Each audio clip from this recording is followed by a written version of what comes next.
یو ملګری رانه پوښتنه کړې ده، زه د قرآن کریم حافظ یم او خلک مې کورونو ته بوځي، ختم را باندې کوي او بیا راته پیسې راکوي.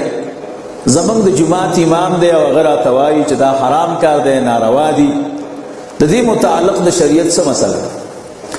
محترمو، د دې متعلق دا مشکات شریف اول جلد او صفحه دا 258 باب الاجاره ده.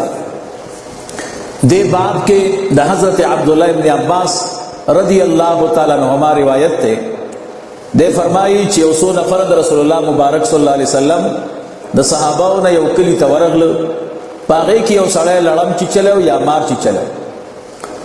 یو کلیوال ورته راغی، صحابهو ته فرمایل تاسو کې څوک دمګر شته؟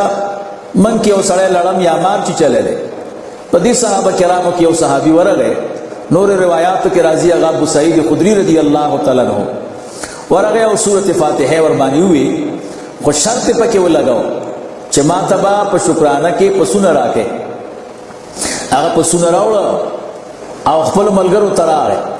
صحابه کرامو دا بدو غنو، ورته وی فرمایل چې د الله په کتاب دې مزدوري واغستا. هغه نه کو تر دې پورې چې مدینه منوره ته راورسه. انور ملګرو رسول الله مبارک صلی الله علیه وسلم ته فرمایل قربان دی سړی د الله په کتاب باندې مزدوري واغستا. نبی علیہ الصلوۃ والسلام فرمایل ان حق ما خصتم علی اجرا کتاب الله، بشک ډېر حقدار هغه چې تاسو پاغه باندې اغسته د مزدوري اخلي، تاسو پاغه مزدوري هغه د الله کتاب. دا د بخاری شریف روایت ته. یو روایت کې دا دی چې خکار مکو ما تم پکې حصہ مقرر. نو قرآن کریم باندې مزدوري غسل اجرت غسل دا جایز دی او دا روا دی. دا د بخاری شریف روایت ته. مشکات مولانا صاحب ذکر کړی دی په باب الاجاره کې.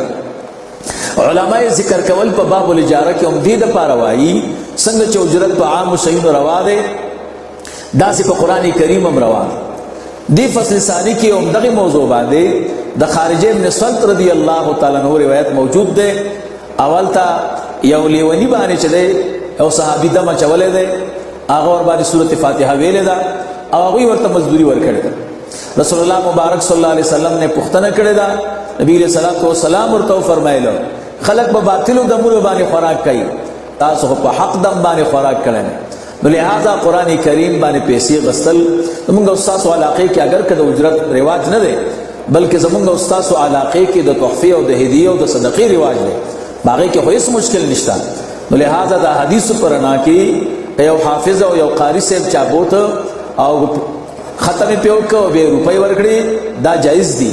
اوس که یو ملګری دا وایي چې دا خدام دی د قرآن کریم لوستل نه دي، دې باره کې دا مرقات ته شرح د مشکات ته هم د دې حدیث لاندې شپږم جلد او صفحه د 102 دې کې وایي فيه دلیل على جواز الاستئجار لقراءة القرآن والرقية به. په دې کې دلیل دی د پاره د جواز د طلب د اجرت د قرآن کریم په لوستلو په دم دواړو. نو حدیث کې د دم تذکره ده، خو دا دلیل د قرات د قرآن کریم هم دی، ځکه رسول الله مبارک فتوا عامه ده ان حق ما خصتم علی اجرا کتاب الله. دا مرقات شرح د مشکات شپږم جلد صفحه 1 او 2 نو د ختم او د تلاوت خبرم کړي.